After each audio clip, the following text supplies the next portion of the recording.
जय हिंद दोस्तों, मैं किशन आप सबका स्वागत करता हूं। शुरू करते हैं आज के डिफेंस समाचारों को। यहां पर दोस्तों पहली अपडेट आ रही है भारत के एमका फाइटर जेट को लेकर। मैं आपको यहां पर बताना चाहूंगा कि भारत ने एमका फाइटर जेट को लेकर अब सबसे बड़ा स्टेप उठा लिया है। बाकायदा 3 बड़े भारतीय ग्रुप्स मैदान में उतर चुके हैं, जिसके बाद अब यह तय होगा कि भारत का स्टेल्थ फाइटर जेट कौन बनाएगा।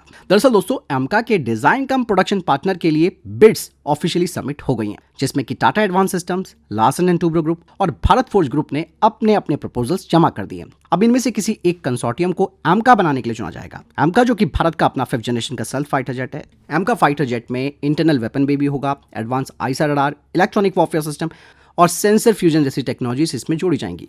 फिलहाल यहाँ पर सबसे बड़ा सवाल तो ये नहीं आ रहा कि भाई इन तीनों में से कौन जीतेगा, बल्कि यहाँ पर सबसे बड़ी बात तो ये आती है कि कौन सा कंसोर्टियम समय पर यानी कि टाइम पर एयरक्राफ्ट डेवलप करके उसका मास प्रोडक्शन कर सकता है। जिसका मतलब ये है कि जिस भी कंसोर्टियम के पास मजबूत एरोस्पेस मैन्युफैक्चरिंग, सप्लाई चेन और टेक्नोलॉजी इंटीग्रेशन क्षमता होगी, उसे ही बड़ा फायदा मिल सकता है। एमका को लेकर दोस्तों ये बात तो है कि ये प्रोजेक्ट काफी कॉम्प्लेक्स प्रोजेक्ट होने वाला है। यहाँ पर सबसे बड़े जो चैलेंजेस आने वाले हैं वो है stealth manufacturing, advance engines, avionics integration और बड़े स्केल पर प्रोडक्शन का।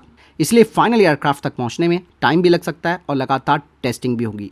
भले 3 कंटेंडर्स मैदान में हैं, इनमें से किसे एएमसीए का प्रोडक्शन पार्टनर चुना जाएगा, ये फैसला अब जल्द ही तय होगा। फिलहाल दोस्तों किस कंसोर्टियम को ये प्रोजेक्ट देना चाहिए, आपको पर्सनली क्या लगता है, मुझे कमेंट सेक्शन में लिखकर जरूर बताइएगा। वहीं दोस्तों इंडियन नेवी के लिए आने वाले जो 4 बड़े लैंडिंग प्लेटफॉर्म डॉक्स हैं, वो न केवल पावरफुल होंगे बल्कि उनमें फुल इलेक्ट्रिक प्रपल्जन सिस्टम भी लगा होगा, जिसके लिए भारत ने यूके के साथ एक बड़ी टेक्नोलॉजी पार्टनरशिप तैयार कर ली है। बताया जा रहा है कि भारत और यूके जल्द ही एक इंटर गवर्नमेंटल एग्रीमेंट यानी कि आईजीए साइन करने वाले हैं, जिसका मकसद इंडियन नेवी के लिए बनने वाले 4 एलपीडीज में इंटीग्रेटेड फुल इलेक्ट्रिक प्रपल्जन यानी कि आईएफईपी टेक्नोलॉजी को डेवलप किया जाएगा। और सबसे बड़ी बात यह है कि इन शिप्स को भारतीय शिपयार्ड्स के द्वारा ही बनाया जाएगा। भारत और यूके पार्टनरशिप की अगर मैं आपको बात बताऊं तो इस पार्टनरशिप की शुरुआत नवंबर 2024 में हो गई थी, जब भारत और यूके ने भारतीय नौसेना के भविष्य के शिप्स के लिए इलेक्ट्रिक प्रपल्जन सिस्टम पर कॉर्पोरेशन का स्टेट ऑफ इंटेंट साइन किया था। और अब यही कॉर्पोरेशन एक बड़े गवर्नमेंट टू गवर्नमेंट एग्रीमेंट की तरफ आगे बढ़ रहा है। यहाँ पर दोस्तों ये जो integrated full electric propulsion system है, ये जहाज के इंजन के लिए सीधे इलेक्ट्रिसिटी जनरेट करते हैं। फिर यही इलेक्ट्रिकल पावर दोस्तों प्रपल्जन के साथ साथ शिप के रडार, सेंसर, इलेक्ट्रॉनिक वॉरफेयर और दूसरे हाई पावर सिस्टम्स को भी दी जा सकती है, जिसका फायदा ये होगा कि शिप के पास अपनी खुद की इलेक्ट्रिकल पावर को जरूरत के हिसाब से मैनेज करने की ज्यादा फ्लेक्सिबिलिटी मिल जाएगी। बताया जा रहा है कि यूके की कंपनी इस प्रोग्राम में शामिल होगी और उसने भारत की बीएचईएल के साथ पार्टनरशिप भी की है। अब ये दोनों ही मिलकर भारत में पहली maritime land based testing facility तैयार करने पर भी काम कर रहे हैं, जिसका मतलब यह है कि पहले इस प्रपल्जन आर्किटेक्चर को जमीन पर टेस्ट किया जाएगा और उसके बाद नेवल प्लेटफॉर्म पर इंटीग्रेट किया जाएगा। अगर दोस्तों भारत ने इस टेक्नोलॉजी को सफलतापूर्वक एब्जॉर्ब और स्वदेशी कर लिया तो भारत भविष्य में बड़े वॉरशिप के लिए एडवांस इलेक्ट्रिक प्रपल्जन क्षमता जो है उसे तैयार कर सकता है और बाकायदा भारत के पास एक मजबूत घरेलू इकोसिस्टम भी तैयार हो जाएगा, क्योंकि जो हमारे भविष्य के वॉरशिप्स आएंगे उनमें रडार, इलेक्ट्रॉनिक वॉरफेयर और जो दूसरे हाई पावर सिस्टम्स होंगे उन्हें लगातार ज्यादा इलेक्ट्रिसिटी चाहिए होगी। दोस्तों कुछ रिपोर्ट्स सामने आई हैं जिससे बताया जा रहा है कि बांग्लादेश अब चाइना से J-10C फाइटर जेट्स खरीदने की तैयारी कर रहा है। रिपोर्ट्स बताती हैं कि एक ड्राफ्ट एग्रीमेंट तैयार किया जा चुका है बांग्लादेश की तरफ से और डील करीबन 20 J-10C फाइटर जेट्स की हो सकती है, जिनकी अनुमानित कीमत करीबन $2.3 बिलियन तक बताई जा रही है। पहले खबर आई थी कि ये लोग 24 एयरक्राफ्ट खरीद रहे हैं, लेकिन अभी भी फाइनल जो संख्या है वो क्लियर नहीं है। बांग्लादेश अपनी एयरफोर्स को मॉडर्नाइज करना चाह रहा है और उसकी जो मौजूदा फाइटर फ्लीट है बड़ी संख्या में पुराने चाइनीज ओरिजिन एयरक्राफ्ट्स हैं। J-10C की बात की जाए तो ये भी 4.5 जनरेशन का एक मल्टी रोल फाइटर जेट है। पाकिस्तान इसका इस्तेमाल कर रहा है। इस फाइटर जेट में I saw radar, advance electronic warfare क्षमताएं और लॉन्ग रेंज की एयर टू एयर मिसाइलें लगी हैं। ऐसे में दोस्तों मैं ये नहीं कहना चाहूँगा कि J-10C एक चाइनीज फाइटर जेट है तो इसे नज़रअंदाज कर देना चाहिए, लेकिन अगर बांग्लादेश वाकई में J-10C को बड़ी संख्या में शामिल करता है तो उसकी एयरफोर्स की BVR कॉम्बैट क्षमता अपग्रेड हो सकती है। साथ ही चाइना और बांग्लादेश के डिफेंस पार्टनरशिप और मजबूत हो जाएगी। यहाँ पर भारत के लिए भी एक टेंशन जरूर हो सकती है, खासकर कि ईस्टर्न सेक्टर में जहाँ पर एक चाइनीज फाइटर जेट डिप्लॉय हो सकता है। लेकिन 20 से 24 फाइटर जेट्स की अगर बात की जाए J-10C की तो ये फाइटर जेट एयर सिक्योरिटी को तय नहीं करते हैं। भले ही बांग्लादेश J-10C की तरफ आगे बढ़ रहा है, तो इससे आप ये समझिए कि साउथ एशिया में बांग्लादेश अपने एयर पावर बैलेंस को मजबूत कर रहा है। इसीलिए यहाँ पर भारत को अब अपने ईस्टर्न एयर डिफेंस और फाइटर डिप्लॉयमेंट पर ज़्यादा फोकस करना पड़ेगा।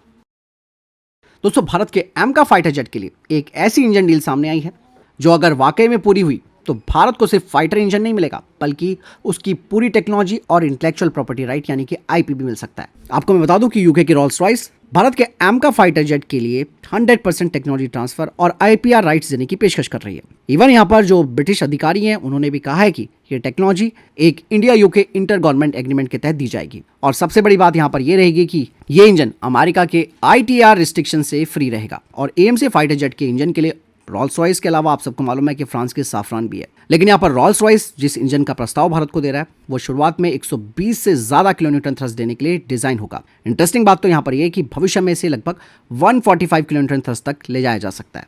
और यहाँ पर ऑब्वियस सी बात है, ज्यादा थ्रस्ट का मतलब एयरक्राफ्ट को ज्यादा पावर मिलना, खासकर कि हैवी हथियार, फ्यूल और हाई परफॉर्मेंस फ्लाइट कंडीशंस में। सबसे इंपॉर्टेंट बात तो यहाँ पर टेक्नोलॉजी ट्रांसफर और आईपीआर की है।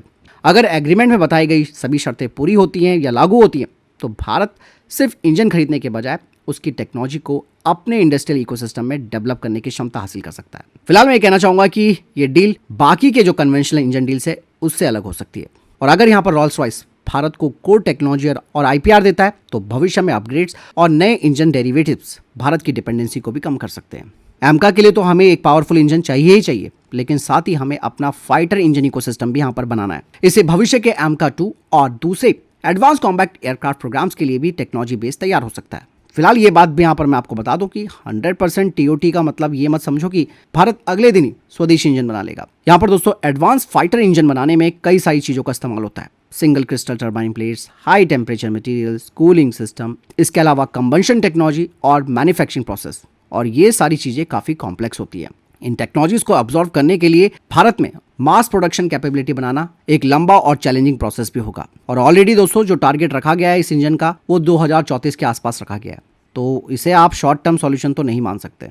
फिर भी अगर हम रॉल्स रॉयस के साथ आगे बढ़ते हैं तो एमका प्रोग्राम को सिर्फ एक पावरफुल इंजन नहीं मिलेगा बल्कि भारत के भविष्य के फाइटर इंजन इकोसिस्टम की फाउंडेशन भी मिल जाएगी। मुकाबला अब रॉल्स रॉयस और साफरान के बीच नहीं है, बल्कि अब तो बात ये आती है सामने कि भारत आखिर किस पार्टनरशिप के जरिए अपनी नेक्स्ट जनरेशन की इंजन टेक्नोलॉजी सबसे ज्यादा आत्मनिर्भर बना पाएगा। फिलहाल आपको क्या लगता है, रॉल्स रॉयस या साफरान, कौन हमारे लिए बेहतर पार्टनर होगा? कमेंट्स अपनी राय जरूर दीजिएगा।